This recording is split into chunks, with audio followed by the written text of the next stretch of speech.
My name is Lise Colucci, and I am one of the life coaches at queenbeing.com, where we help you to discover, understand, and overcome narcissistic abuse in toxic relationships.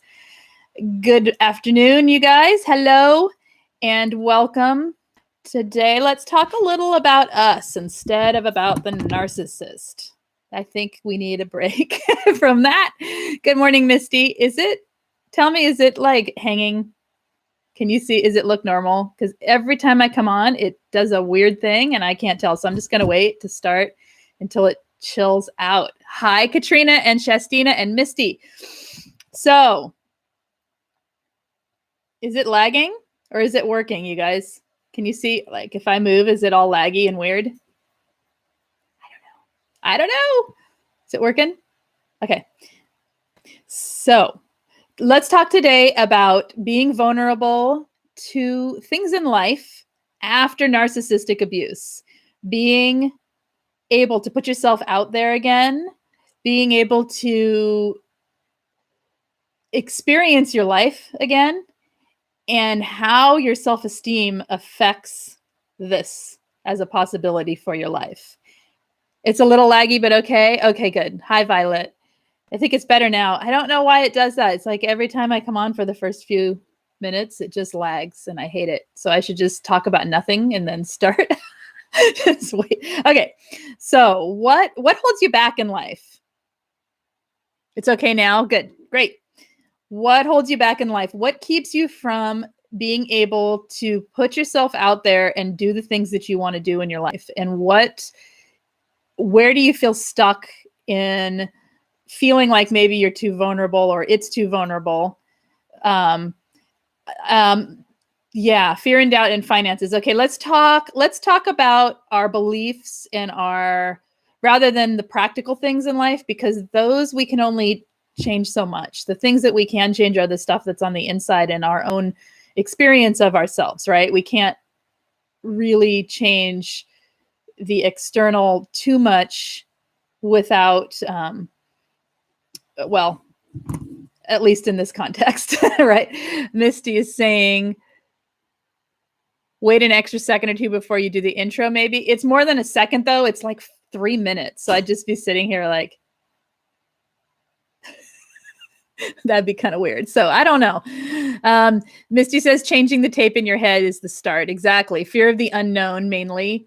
Okay, so fear of the unknown, fear and doubt, recognizing that there is a pattern going on in your head and changing that tape in your head, as Misty said, or for the younger set, the thought loop, because they don't know what a tape is. Maybe, I don't know. I'm sure they do, but you know what I'm saying.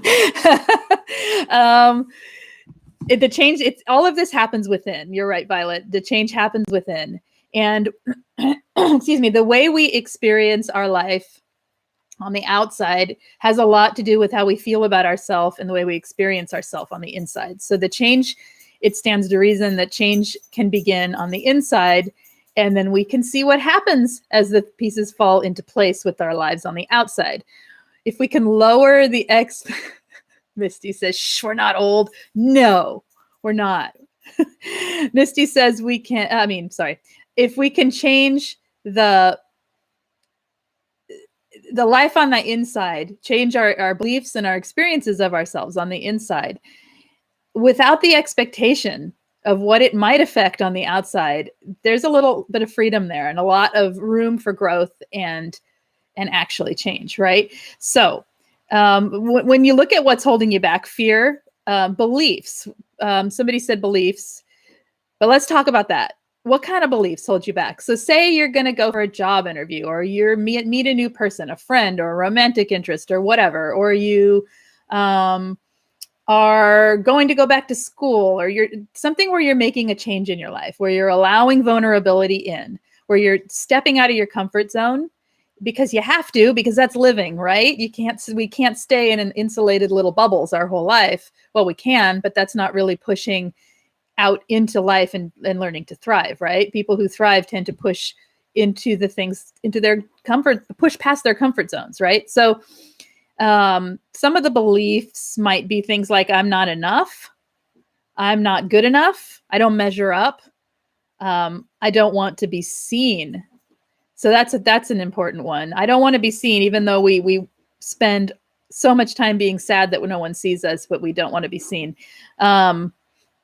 Because it's not safe, right? If we're seen, then we can be what? We can be judged. And if we're judged, then we go back to I'm not good enough, or I'm not enough, or whatever our belief is in that situation. Misty's saying, as I changed the voice in my head, I lost 30 pounds and now I have less low self-esteem about my outward appearance. Exactly. You see what happens? It's a chain of events, and it starts on the inside. Sure, you can work hard to lose 30 pounds and still have low self-esteem. You can be the richest person in the world and have self-esteem problems.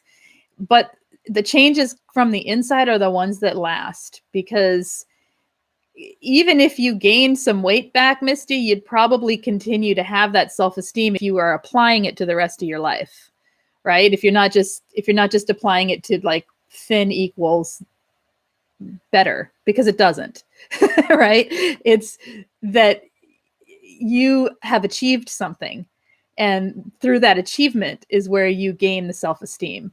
And if you apply it outward toward the rest of your life, then it sticks, okay?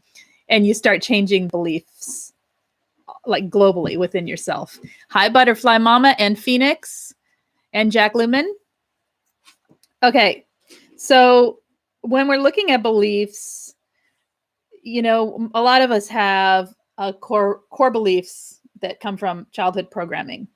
And we think that is where we have to work from, right? That I believe this about myself, and we can trace it to an origin. Like we can trace it back to a childhood wound, or a repeated childhood event from, say, a toxic caregiver or a narcissistic parent. We can trace it back, and then we identify so much with that core belief as being who we are. I am not worth anything, or I understand why I feel I'm not worth anything. I understand where this feeling of abandonment comes from, because I was abandoned. And so therefore that's who I am, and I will always be that way. Right. But, and it's true that core beliefs don't necessarily leave us entirely for some people, for most of us.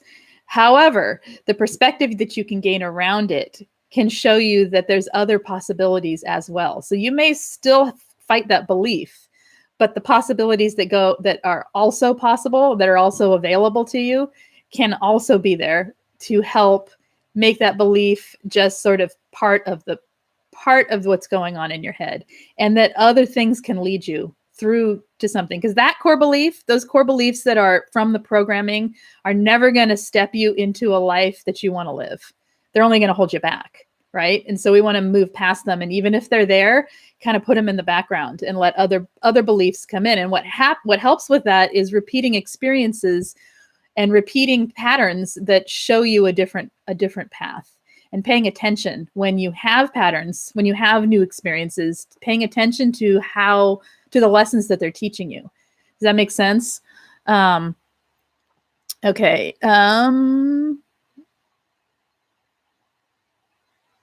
You feel frozen from trying. I know all that, but I feel frozen from trying. So maybe your belief is that you're frozen.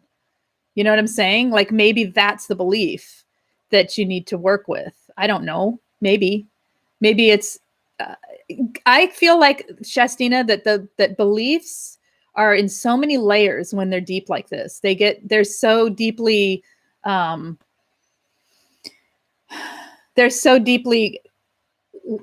wound together that it's really hard to get from changing a lot of the little beliefs to the really deep core ones. And it's when we get there, like, ingrained, right? It's ingrained. Oh, maybe not that. Okay. All right. So anyway, all of this affects your self-esteem, right? It affects you. If you feel frozen, of course it affects your self-esteem, because I don't know what your voice says in that, but I know what mine would say. When I feel frozen, I know what I'm telling myself, and I know how that affects the way I believe about myself, which affects everything, right? So in order to make change, if we're talking about being vulnerable in life, you guys, I'm going to ask that it's just keep the chat on topic for a little bit and then talk about weight loss some other time, please. Just because I keep looking over thinking there's something to read and there's not. And I'm trying to just talk here to myself otherwise, which is okay. But there we go. All right. So we're talking about belief. Well, now I've lost track of what we're talking about. Let me come back to this. What were we talking about, you guys? We're talking about what? Okay. All right. Sorry. Just chat distracted me again. I know what we're talking about, Misty. I'm just having a reaction. All right, here we go. So when we're talking about wanting to be vulnerable again, to wanting to, well, to make change and to go out into the world, say you want a job or you want to go back to school or you want to meet new friends or whatever, it requires a certain amount of vulnerability, right? You can't just go into something without letting yourself be seen, putting yourself out there. You can't get a job without creating a resume or at least applying for the job, right? You can't get a job without an interview. So there's vulnerability in that. And after abuse, that can feel like a whole lot of things. It can feel like all the things we were talking about, all these beliefs about oneself, about not being enough and not measuring up, or whatever your belief is, that were placed there from the programming of the toxic person in your life or people in your life, from the programming that was created from the way the abuse is. And we know what that's from. We know what that's like and how we're silenced we are made to feel lesser than because a narcissist needs to feel greater than. So it's a simple matter of live with that long enough and you believe you're lesser than. Even when you get out and you feel like you're equal to the rest of the world, there's still the beliefs tucked away in there, right? So building your self-esteem is not necessarily like something you can do head on all the time. I mean, sure, you can do affirmations. You can do all kinds of, thought pattern changing, interrupt the thoughts and change the wording. I'm not enough to I am enough. It's simple things like that. But what really, really helps with actually creating the change is repeated experiences where you have successes. And a lot of times we miss the small successes because we're looking for the big outcome. Things that are unrelated sometimes that are handed to us as successes. Like, for instance, there may be a time where maybe you feel like you really lack self-esteem, but then something happens and you feel really good about yourself for a couple days. Like some experience happens and it just sort of happens. Like you put it into place, but like maybe you gray rock really well, a narcissist that you half talk to, or maybe you ignore them and you go no contact and you feel really confident in yourself. We tend to feel good for the day and then forget about it. So paying attention when you have any glimpse of what self-esteem feels like, anytime you have a moment where it feels like you are succeeding at something in your life toward the aim that you want, pay attention. Pay attention, because what happens is when you go for that job interview, you're not going to be coming into it from that place of confidence, most likely, at least the first time. You're going to be coming into it from the doubt and the fear and the beliefs being all, backwards, really, from what they need to be for you to feel good. So if you can tap into pay attention to what your body feels like, to the thoughts you have, to all of that, so that you can draw on it when you need it for for the newer experiences. Let me read what's going on here. The conscious self knows, but can't seem to change the subconscious or unconscious beliefs. That is such a sticking point. And I totally know what you're saying, Shastina. So I would offer to change the word can't to I'm unaware how, or to there seems to be a block in changing the subconscious, because the word can't in itself is talking yourself into the the belief needing to stay in place, right? That becomes a belief, the can't. So I would soften the language around that just for yourself. That's what I do. um, let's see. Anastasia, hello. Self-talk and its influence on our ability to take action. Exactly. And that's what I meant by the can't. Like changing the can't, just that one word, doesn't mean it's going to change overnight, but it all of these things add up.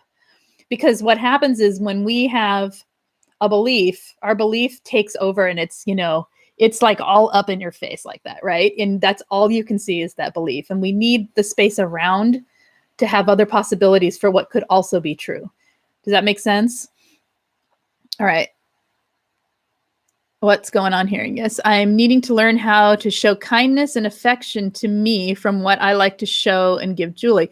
So you're needing to learn how to, Jack Lumen, you're needing to learn how to show yourself the same kindness, respect, affection that you show other people. Is that what you're saying?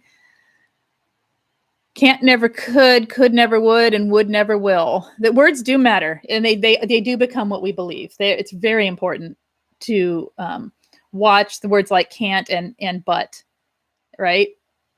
But I would do this, but, and change that to an and let the opening happen for what's possible. Anyway, so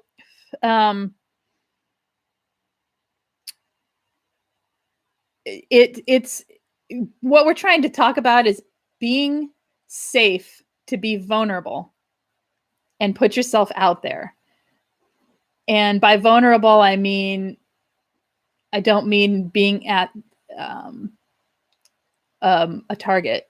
I mean, being open to what life has to offer requires a certain amount of putting yourself out there and risk taking, right? Which feels like vulnerability. Okay.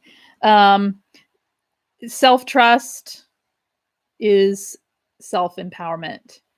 Learning to trust yourself and your own experience, learning to discern whether something is what you actually want or don't want, things like that can help.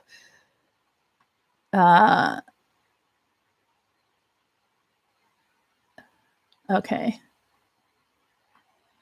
All right. So, another thing that can help is understanding the need based on the belief. So if you believe that you're not, so if you're going for, like, say, I'm just going to use a job interview just because it's a simple one that is not really charged with too much, like most of us need to do it at some point, right? Or something similar.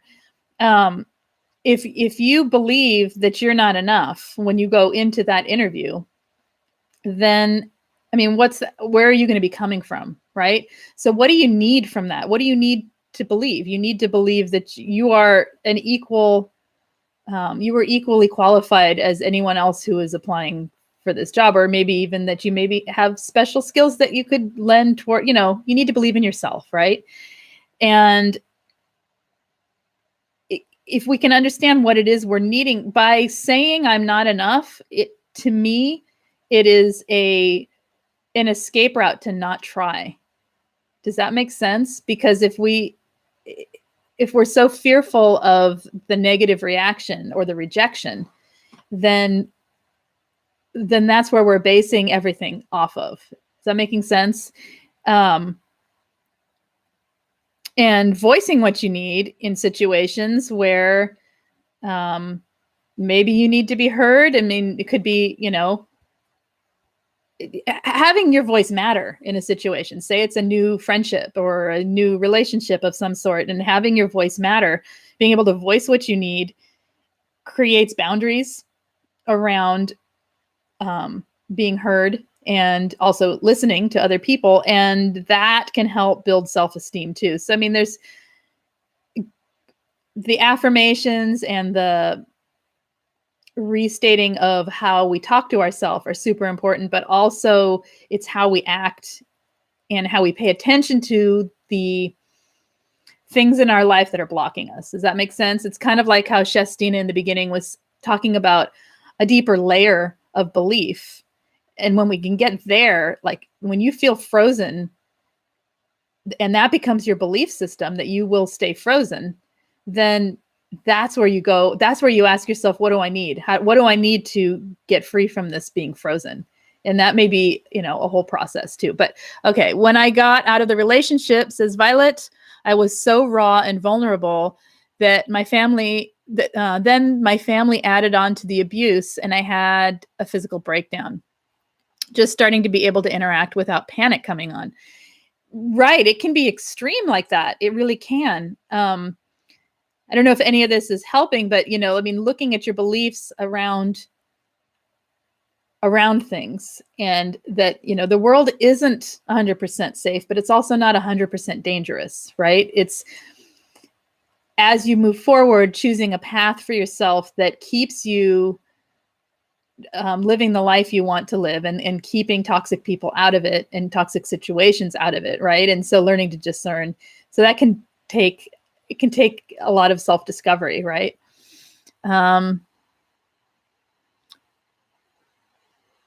Okay. Hello, Robin. I appreciate this topic, Lise. I feel like I have lost the old me somewhere in this mess. I try self-care and it works in the moment, but it currently doesn't sustain my heart for long. And that's true. Self-care is a lifestyle. It's built upon. So keep going, because it's when we need it the most that we use it the least, right? It's when we need it the most that it's the hardest to do. So if you can do it when you don't really need it, in those moments where it's, like whatever, then you have something to fall back on for just how you behave and treat yourself. And life isn't going to be all roses without the thorns, right? It's not. But we would like to get at least as close to the old me, if you have one, or to a better me, or to a more happy and fulfilled me that we can get. So understanding that it's not going to be all easy, and it's not going to be all days of happiness and ease, but that the self-care does help. Working on self-esteem helps. I mean, looking for why you're stuck, or why you're what are you believing now that you feel lost with? Like, what did you feel like you lost? What beliefs have changed, or what beliefs are more like in the highlight of what's going on? So,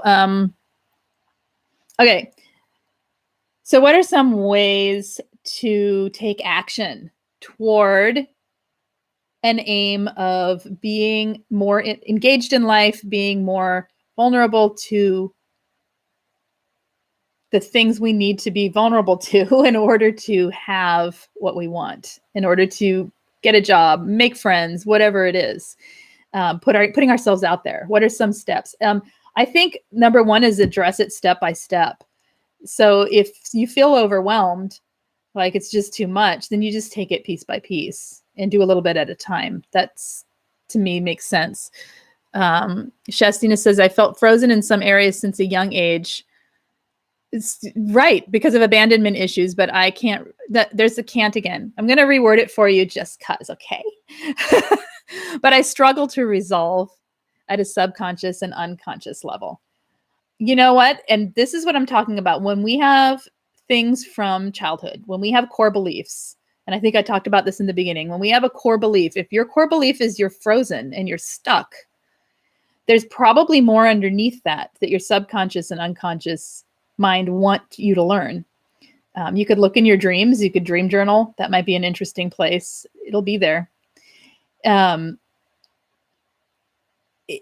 also on a conscious level, trying to merge the conscious and the unconscious, understanding the belief of I'm frozen, and working to change that by, well, number one, stop saying I'm frozen and start saying, maybe just don't say anything around it. Just feel the frozen, but don't give it more life than it needs to have. But see, the thing is, when we have core beliefs, like I said, it's just like super close. There's no room for any other belief to come in there. And we can have multiple beliefs at one time. Like, you can feel frozen, but also see a way out. You know what I'm saying? Like, if you are, say you're down in a well and you feel stuck and you feel like you can't get out of this well, and the water's coming in, and you're like, oh my gosh, I'm down in a well.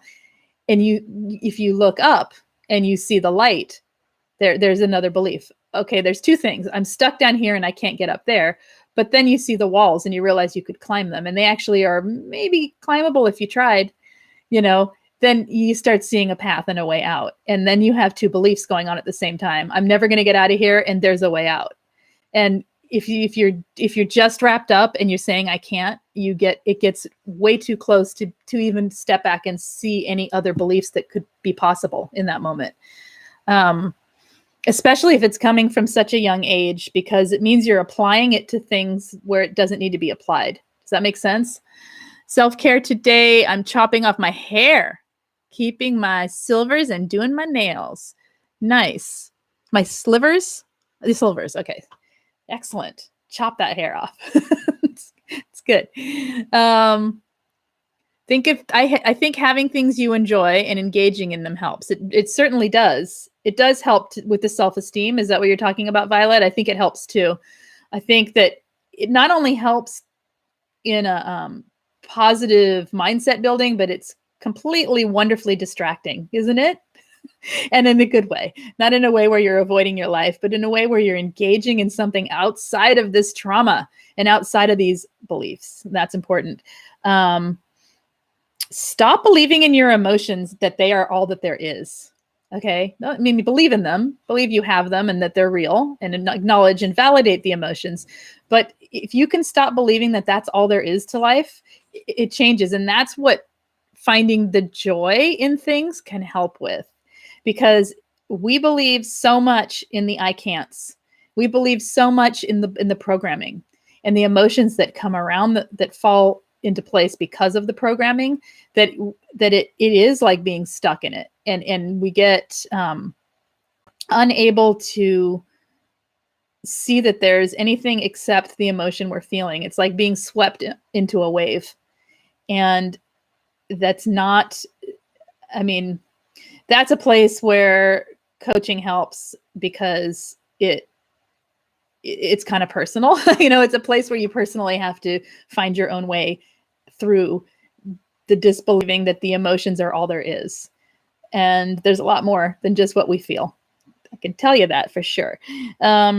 Create your reality. If you want something to happen, then make it happen. And one way to do that is, if you want something, try to be that thing for someone else or something else. Does that make sense? Like, if you want to be heard, then try listening to someone else deeply. If you want to be, to go out, you know what I'm saying? Like, try to be the thing you want without letting people use you. Reasonably. If you want to be the person that's asked to go places by your friends, then be the person that asks people to go places to your friends. Does that make sense? Once in a while, not all the time. You don't need to fall into a role, but it's changing the perspective that you have to wait around for other people to do the thing you want to have happen for you, and being the one to create that thing to have it happen. Does that make sense? I hope.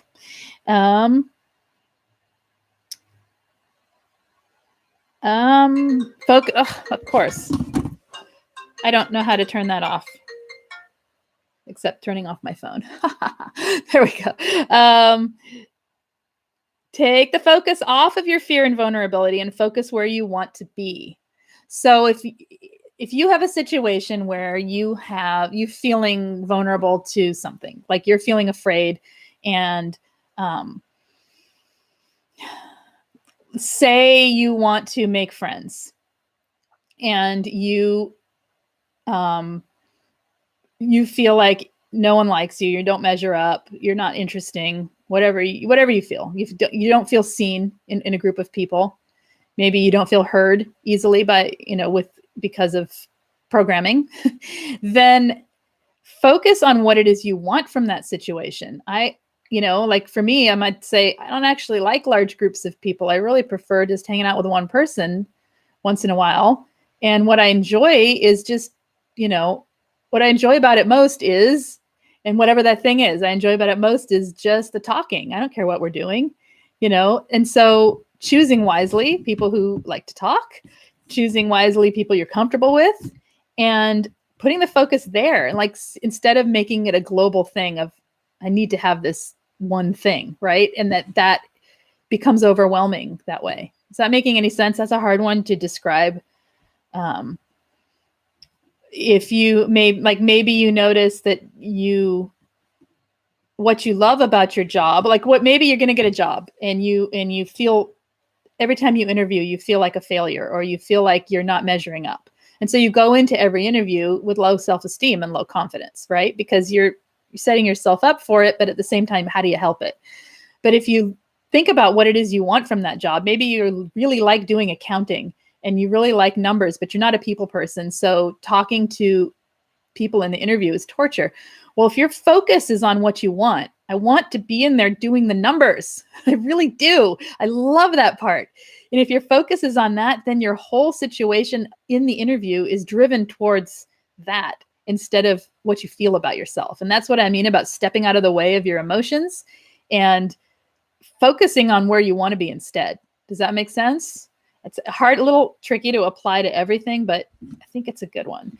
And having patience and giving yourself time. This stuff doesn't just, your self-esteem doesn't just happen because you wake up and you feel great. Some of us, we get lucky, but most of us takes a lot of practice with finding ways to step out of our own way so we can have the self-esteem that is ours for the taking. It's all there. We just have to be open to it. Be open to the fact that we are as good as we create ourselves to be. Really, most of us are pretty good people. Just that in itself it should be enough to create some self-esteem. Let's see, what are we talking about? All right. And if you guys have any questions, I'm wrapping up here with this topic, and I have a few minutes to answer any questions or talk about whatever you want to talk about. So start letting me know what you want to talk about, and I will start reading. Okay. I think that's what I'm going to wrap it up there. I'll wrap it up by saying, what is self-esteem to you? What does it mean to you? Let's answer that if you guys feel like it. What does having self-esteem mean to you? And how do you think it would affect your life differently if you feel like you're lacking it and you need to gain it right now? How do you think it would help you? To me, it is living a life of honest authenticity and being able to be comfortable in my own skin and being real with who I am.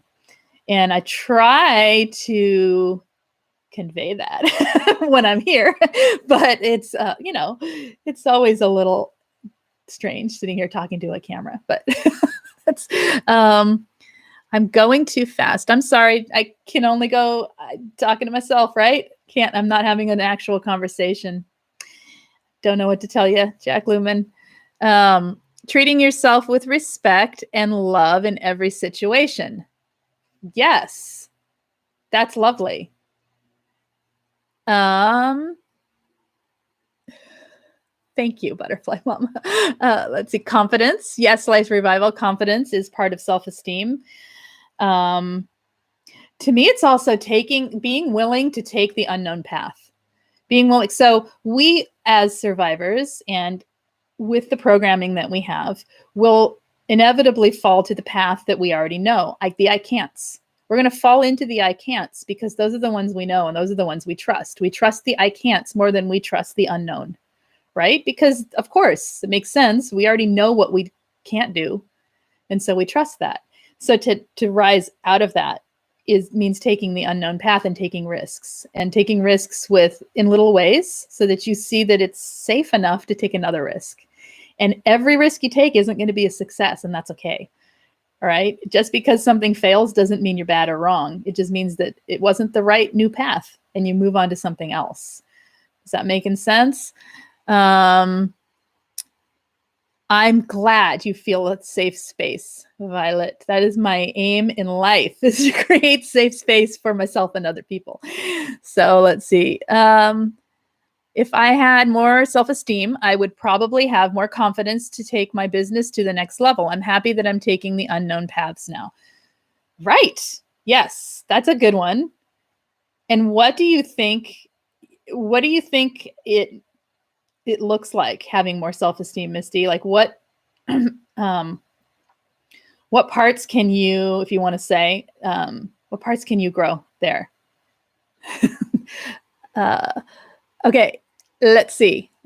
Anyone else answering that question that I am missing? Okay. I'm sorry, Jack Lemon, I cannot recap. When I talk, I go. And when I'm on go, I'm not on listen. I'm just going. And so I can only recap it when I edit them later. So sorry about that, but it's okay because you can rewatch it. I leave them up. And if there's something to be gained for you, it'll be there, right? And if not, then that's okay too. Okay. You need to isolate less. Okay. You need to isolate less. And what do you believe that keeps you isolated? What about yourself? So good. Yes. I'm the juggernaut, baby. I don't know what that means. Okay. Makes sense. I'm trying to get used to taking the blame. Wait. I'm just so used to taking the blame for everything that it goes wrong. That's another thing that's probably holding me back. Everything is not my fault. Oh, isn't that freeing? Guess what, Shastina? Everything is not your fault. I promise you. I promise you. Some of it's mine. I'm kidding. No, some of it's other people's. Some of it's nobody's. It really isn't all your fault. That is such a good belief to work on. I love it. Work on that. See what happens. It really is freeing to let go of being responsible for everything that happens. It really is. Okay.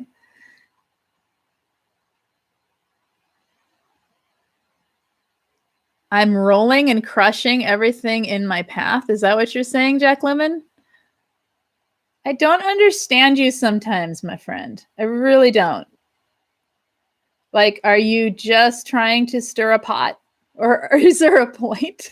Because I get my pot stirred and then I just stop reading them. Okay. Robin says, for me, being able to stand in front of a crowd with confidence again. Could you do that before? That's what you lost and you want to gain back? I've done it for years. Okay, yeah, I've done it for years, but I currently struggle with my job. I hate that. I have lost personal and professional confidence. Ooh, what do you think it would take to get that back? What is the belief? What are you telling yourself? And what do you think it would take to re-engage that part of yourself that it feels confident? Because she's in there, right, Robin? You know that. She's in there. She's just buried under some other people's programming, right?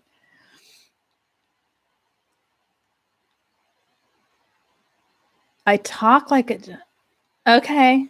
Well, you know what? You don't have to listen. I promise you. I won't get mad. Or I will. Who cares? I'm sorry if I'm bowling things over. It's kind of not a conversation. Okay, I'm not even going to go into it. Okay, letting it go. All right. Thank you. Okay, so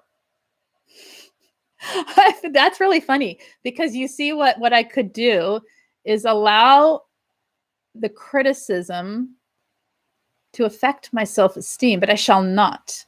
Instead, I shall take it as a critique and try and pay attention to that, but at the same time realize I'm not quite sure how else to approach it. In any case, if we're talking about the same topic, for instance, if we're having a conversation back and forth, I think it's quite a different situation. But when I'm monologuing, kind of am steamrolling over everything because there's nothing else there to talk to, right? All right. I have no idea. You're right. I've lost my confidence after being told I was less than for years. Okay, so it's maybe working on the equality of who you are. You know, there's a point where you realize you're equal in life, and you can put, and that's where the self-care, you were talking about the self-care, right, Robin? Okay, this is where self-care can help. You give yourself the care that you need in the day already. You're already taking care of yourself. what you may be missing, and I don't know because I'm not in your world, right? Is one thing people are missing sometimes is paying attention to the fact that they take care of themselves. And when you pay attention to the way you take care of yourself, and you say, "Oh, I'm not really eating my meals with much awareness of what I'm doing. I'm just slamming the food in my mouth," or I'm not really giving myself time to take a nice shower. I'm just getting in there really quick and getting out. Things that we do already, right? I'm not really grateful that I got myself from A to B safely in my car. I just took myself there and got myself out of my car. We're not paying attention to the care we give. We're not being appreciative of ourselves. Then we aren't putting ourselves equal with other people, because anyone else we would thank for those things. So it's finding gratitude for the things you do for yourself can be a huge piece of self-care that can help you feel more equal to rather than lesser than. Maybe it's worth a shot, right? I don't know what he's talking about. Okay. I think you need to stop, Jack Lemmon, because it's not coming out right or very kind, honestly. So there you go. Regardless of how the brain works, I'm telling you. You're welcome, Robin. And Ms. Violet says, I think it takes time to heal. Yes, it took time to get stuck, and it takes time to get better. And the key is guide the direction of healing. Thank you. Perfectly said.